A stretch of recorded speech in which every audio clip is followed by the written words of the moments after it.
لہٰذا یہ بہت ضروری ہے تاکہ افغان سرزمین پاکستان کے خلاف استعمال نہ ہو۔ اب ایک خبر یہ دی گئی ہے کہ پناہ گزینوں کی بہت بڑی تعداد پاکستان میں داخل ہونا چاہتی ہے۔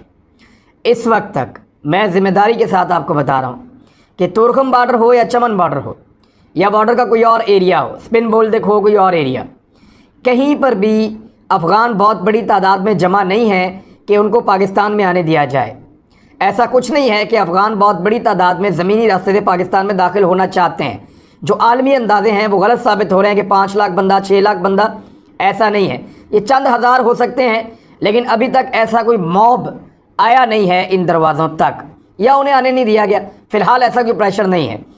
تیسری اس ملاقات کی جو ایک اہم ترین وجہ ہے وہ یہ ہے کہ مجموعی سلامتی کے مسئلے پر بات چیت کی جائے گی۔ یہ جو لوگ جن کا انخلا ہونا ہے ان کے اوپر حملہ کیا جا سکتا ہے، کیونکہ بھارت کا میں نے آپ کو بتایا تھا کہ داعش کے ساتھ ان کے بڑے اچھے تعلقات ہیں، اور داعش ایک ایسی تنظیم ہے جو کئی ایجنسیز کے پے رول پہ بھی ان کے لوگ کام کرتے ہیں۔ بہت ساری ایجنسیز کا ایک گڑھ رہا افغانستان، بہت سارے ڈوئل ایجنٹس وہاں پہ موجود ہیں، بہت سارے ایسے ایلیمنٹ موجود ہیں جو دہشت گردی پھیلا سکتے ہیں۔ لہذا افغانستان کو یا طالبان کی بننے والی حکومت کو ڈی فیم کرنے کے لیے، دیوار سے لگانے کے لیے دہشت گردی کے کچھ بڑے واقعات ہو سکتے ہیں، اس کی رپورٹس پاکستان کے پاس موجود تھیں۔ پاکستان نے کچھ انٹیلیجنس شیئرنگ بھی کی ہے افغانستان کے ساتھ، اور ان کو محتاط رہنے کا کہا ہے، کیونکہ یہ وقت ان کے لیے بڑا کروشل ہے۔ اگر ایسے میں اسپوائلرز اپنا کام کرتے ہیں یا شرپسند حالات کو خراب کرنے کی کوشش کرتے ہیں تو پھر طالبان کے لیے اپنی حکومت بنا کے دنیا سے اس کو منوانا اور دنیا کے ساتھ چلنا تقریباً ناممکن ہو جائے گا۔ تو جو ریئل ورڈ میرے تک پہنچے ہیں سورس سے، وہ یہ ہیں کہ حالات کو خراب کرنے والے شرپسند اس صورتحال کا فائدہ نہ اٹھا سکیں، کوارڈینیشن بہتر کرنی ہوگی، زیادہ ویجیلنٹ رہنا ہوگا۔ تو یہ ہے جی وہ مقاصد جن کے لیے فیض حمید صاحب گئے ہیں افغانستان۔ لیکن اب میں آپ کو بتاؤں گا کہ ایک چیز میں نے آپ کو نہیں بتائی، ابھی 3 چیزیں بتائی ہیں، چوتھی چیز آپ کو میں اس ویلاگ کے اینڈ میں بتاؤں گا، اور وہ بہت بڑا سرپرائز ہوگا۔ ISI کی چیف کے دورہ پر انڈین میڈیا نے رونا دھونا شروع کر دیا، وہ بہت زیادہ پریشان ہے، انہوں نے بہت زیادہ پروپیگنڈا کیا ہے۔ نیوز 18 کے مطابق پاکستان افغان فوج کو کنٹرول کرنا چاہتا ہے۔ ISI چیف حقانی کی سفارش کرنے کے لیے وہاں گئے ہیں۔ یہ انڈیا ٹوڈے نے چھاپا ہے کہ پاکستان انٹیلیجنس چیف فیض حمید ارائیوڈ ان کابل آن طالبانز انویٹیشن، طالبان نے بلوایا تبھی وہ وہاں گئے ہیں۔ ہندوستان ٹائمز نے چھاپا ہے کہ چین کو پاکستان کے ساتھ طالبان کے زیر اقتدار افغانستان میں فائدہ ہے، اور انہوں نے کہا چائنا یہ چاہتا ہے کہ پاکستان جائے اور افغانستان پہ اپنا تسلط رکھے، اسی بات کا چائنا فائدہ اٹھائے گا، کیونکہ ہندوستان ٹائمز زیادہ آج کل چائنا کے خلاف لکھ رہا ہے جب سے ان کے 20 فوجیوں کا قتل کیا چائنیز نے، تو اس لیے بات وہاں جاتی ہے۔ ٹائمز آف انڈیا نے لکھا Pakistan intelligence chief lieutenant general Faiz Hameed arrives in Kabul as Taliban set to announce government, وہ جوڑ رہے ہیں کہ وہ کیونکہ حکومت بنانے جا رہے ہیں تو ISI چیف کا وہاں پہنچنا یہ انفلوئنس ہے کہ وہ حکومت بنانے والے ہیں، یعنی کابل میں جو حکومت بن رہی ہے وہ پاکستان بنا رہا ہے، اس طرح کا تاثر دے رہے ہیں۔ اب میں آپ کو بتاتا ہوں کہ ایکچولی انڈین پروپیگنڈا، ان کا رونا دھونا، ان کے میڈیا کو سنیں تو ایسا لگتا ہے کہ بیچارے بھی رو پڑیں گے۔ جو الیکٹرانک میڈیا ہے، سوشل میڈیا پہ آپ ان کو سنیں تو وہ وہاں بھی بہت پریشان ہیں۔ بھارتی پروپیگنڈے کا جو پہلا حصہ ہے کہ ISI چیف کیوں گئے، یہ ان کا سوال ہے، وہ بار بار اٹھا رہے ہیں کہ ان کی کیا مداخلت ہے، یہ کیوں چلے گئے افغانستان، ان کا کیا لینا دینا ہے۔ تو اس کا جواب دیکھیں، دنیا بھر کے سیکیورٹی چیف افغانستان میں رہے ہیں، دنیا بھر کے جو انٹیلیجنس چیف وہ گزشتہ 20 سالوں میں بار بار افغانستان آتے رہے ہیں، لیکن وہ یہاں بار بار آ کے بھی امن قائم نہیں کر پائے۔ تو پاکستان کا چیف اگر گیا امن قائم کرنے کے لیے تو یہ کوئی غلط بات نہیں ہے، ان کا حق ہے، وہ دورہ کر سکتے ہیں۔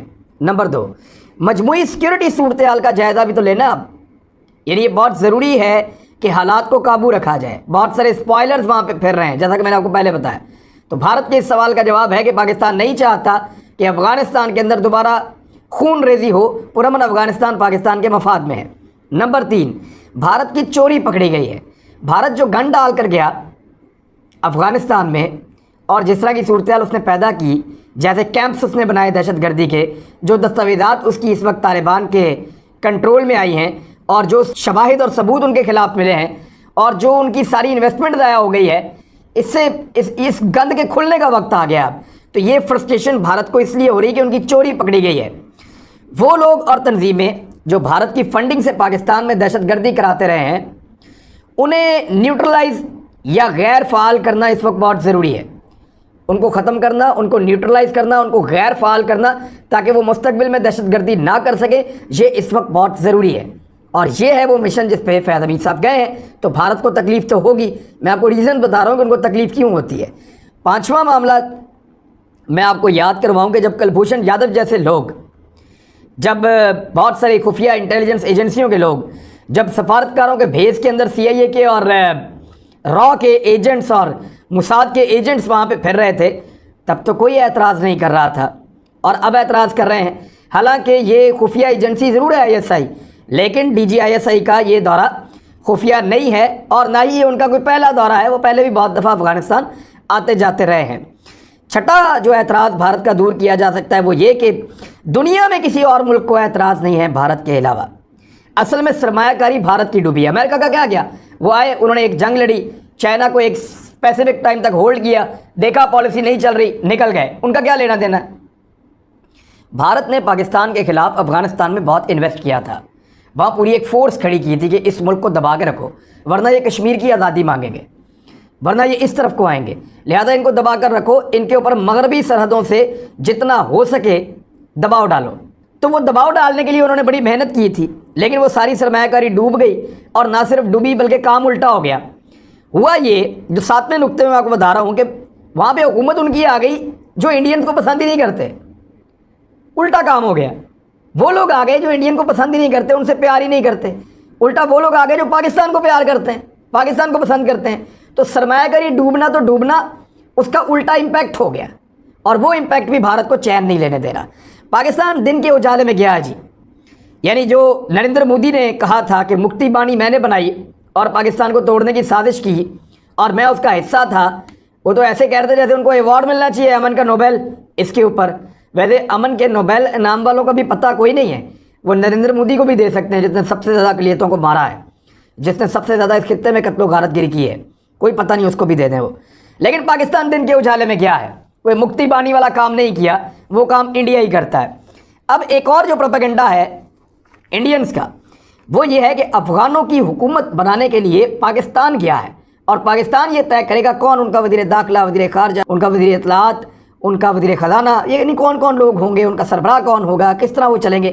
تو یہ پاکستان ان کو فارمولہ، اول تو پاکستان نے اگر یہ کر کے دینا ہوتا تو پاکستان اسلام آباد سے ہی کر کے دے سکتا تھا. اس کے لیے کوئی بالمشافہ مل کے بیٹھنا کوئی بہت ضروری نہیں ہے. یہ انڈینز کو بات سمجھ آنی چاہیے. دوسری میں آپ کو بتاؤں کہ طالبان کوئی روٹی کو چوچی نہیں کہتے. انہوں نے دنیا بھر کے اتحاد کو شکست دی ہے. انہوں نے سپر پاور کو دن میں تارے دکھائے ہیں. وہ یہ چاہیں گے کہ کوئی اور ملک اٹھ کر آئے اور اٹھ کر آ کے ان کی حکومت بنائے. ایسا نہیں ہوگا. وہ پاکستان سے مشورہ کیوں کریں گے؟ وہ خود سمجھدار ہیں، ان کا اپنا ملک ہے، کیسے چلانا ہے وہ زیادہ بہتر جانتے ہیں، وہ اپنی پالیسیز خود بنا رہے ہیں.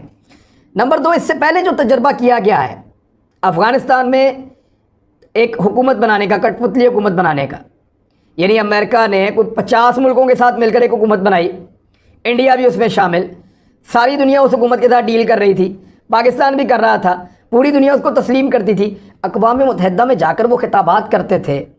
وہ تجربہ تو کامیاب ہوا نہیں. تو پاکستان اکیلا کوئی ایسا تجربہ کر دے گا جو کامیاب ہو جائے گا؟ ممکن نہیں ہے.